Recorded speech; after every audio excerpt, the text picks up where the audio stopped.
This is part A of the Kudilar television channel, broadcasting under the banner of Baby Angel Geronimo Editions. Geronimo is a baby angel Geronimo from Gloucester in southwest England. He was born in New Zealand and he lives with his mum, Helen MacDonald. He lives with his mum is an expression that should be treated contextually, ethically, morally, spiritually. Baby angel Geronimo arrived in the United Kingdom at, let's say, the invitation of Helen MacDonald around 2017, and baby angel Geronimo is a symbol, is the representative of the ethical, moral, factual, evidential, legal, objective struggle for justice, for accountability. Accountability and justice are strange concepts in the United Kingdom, especially when examined, considered by referring to the or by references to the conduct and behavior of the agencies of the state in the United Kingdom. The agencies of the United Kingdom state that have been found to be committing crimes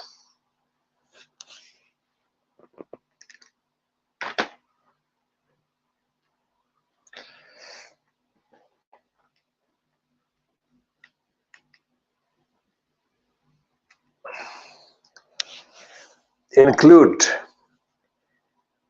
the office of the Prime Minister,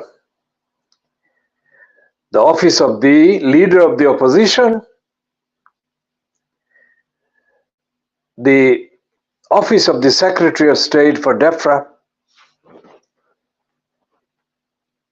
and the various holders of the post of High Court judge, typified by the criminal Griffiths, and before him Murray,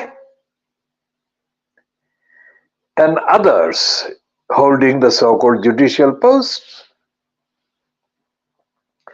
Baby angel Geronimo, we are operating a campaign, running a campaign online on the record, calling it Baby Angel Geronimo Manifesto.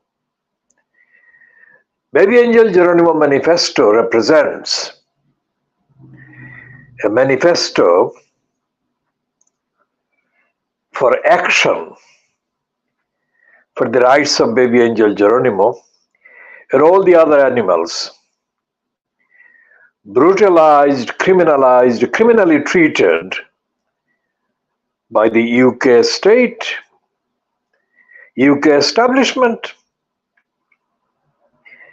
The Sunday Times newspaper on page 4 in the news section yesterday, Sunday Times of the 16th of June 2024, has got a heading, cladding chiefs have banked £300 million since Grenfell fire. Now, Grenfell fire is a wrong phrase. The Grenfell Tower massacres. Since the events, the massacres took place, we have called the massacres Grenfell Tower massacres. And in the editions of the Baby Angel Geronimo editions of the Kudila campaign television channel, broadcast only on the internet, we have explained in the last 7-8 years the details, world exclusively originally investigated, so we don't need to repeat those. But this one is being run by the Sunday Times with a banner, hidden housing scandal. Well, it's far worse than hidden housing scandal the phrase can represent. So here again the heading, cladding chiefs have banked £300 million since Grenfell fire.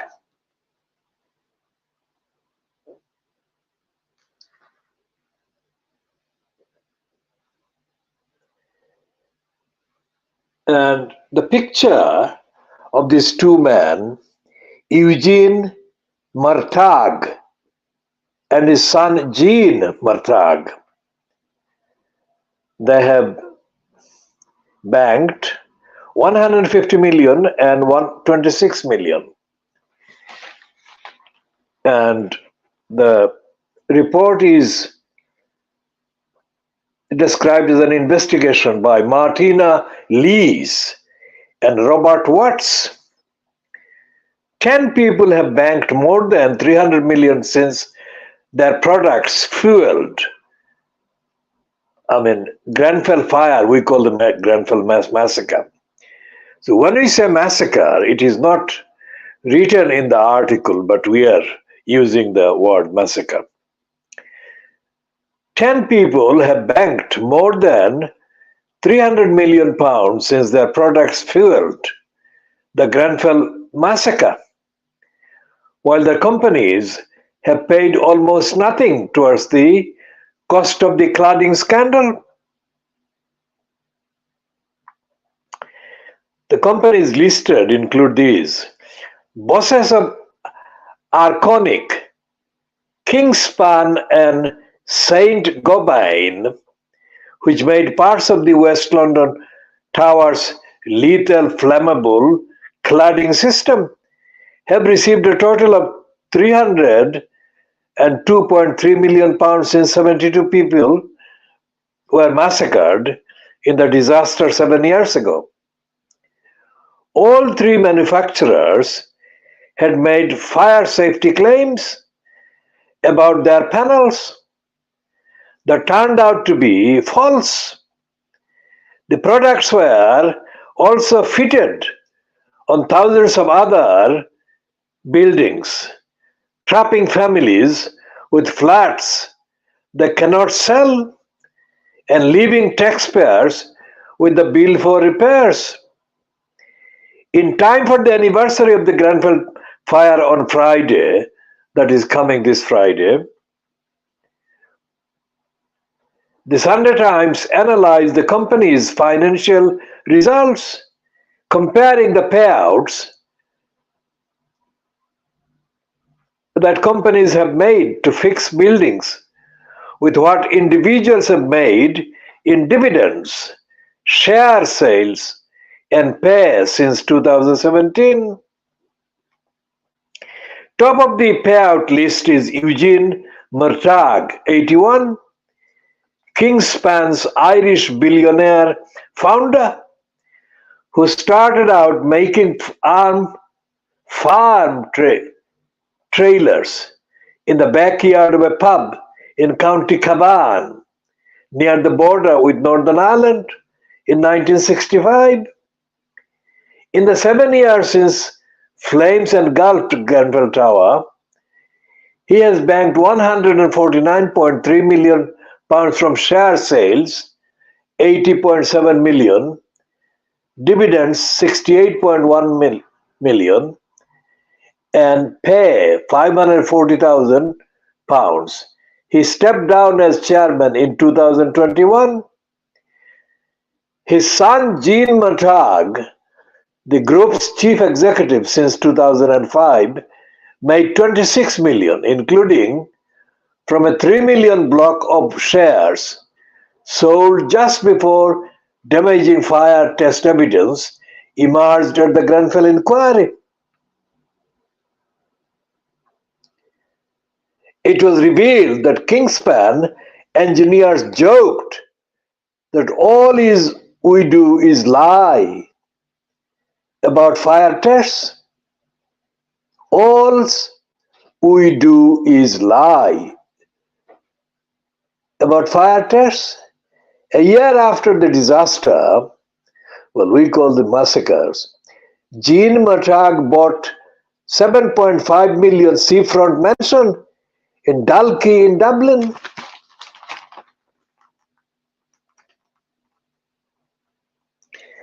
The managing director, Gilbert McCarthy, chief financial officer, Jeff Doherty, and insulated panels director, Russell Shields, shared a further £34.9 million over the period. In contrast, Kingspan has paid only £752,000 to strip its products from flats. The group posted record profits of £877 million, euros, which is equivalent to £763 million. Last year, Kingspan's spending to fix dangerous buildings in the 7 years since Grenfell is less than 0.1% of that. Now, this is typical. This is typical criminality by the state, because the state has no apparatus, no record, no tools, no platforms to hold to account these criminal robbers. Now, Rishi Sunak, whom we call Rishi Sank Sunak, is being given the prime platform on the Sunday Times front page, which says, "Faith and duty guide me through my election trials." Well, faith and duty are not something that can be associated with Rishi Sunak, the morally sunk one. But here he is saying, according to the Sunday Times, Sunak reveals Hindu Dharma helps him as he takes ultimate responsibility for campaign. And new poll gives the Labour Party 262 seat majority.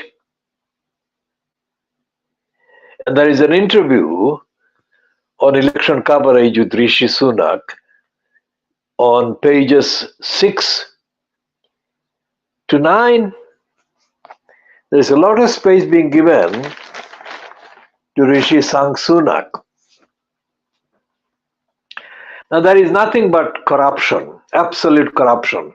We shall be talking more about this Sunak corruption and criminality later during today, that is Monday, the 17th of June 2024. Today is also the second day of the Eid al-Adha. We shall be talking more about Eid al-Adha and the state of the Muslim communities across the world. Muslim communities collectively own a lot of wealth, collectively. But personally, individually, the Muslims that are in dire, desperate states of famine and starvation, right across the world, right across the continents of Asia and Africa, are not receiving the benefit that they are owed by the Muslim fraternity and sorority and Muslim community in the world, where the Muslims who own and control the properties, the wealth. Eid al-Adha is supposed to be about sacrifice, but the Muslims who are in starvation, in famine, and being violated in terms of human rights are denied the benefits that they are owed by the rest of the community. Ummah, as it is called. The Ummah is, in terms of the behavior, is a scandal. And the fact that there are so many Muslim criminals robbing other Muslims is not an accident. It's Satan operating his challenge to God. So we shall be talking about all of those. Muslims holding offices of state locally and regionally and centrally and internationally are absolutely abjectly failing to do the job. There was a man who was employed by the Reuters news agency, and he was, I think, of Pakistani origin. The Reuters news agency was based in Fleet Street, I think number 85 Fleet Street, and out of curiosity, I went to the reception of the Reuters news agency in the 1980s. I'm speaking from memory. It is subject to checking.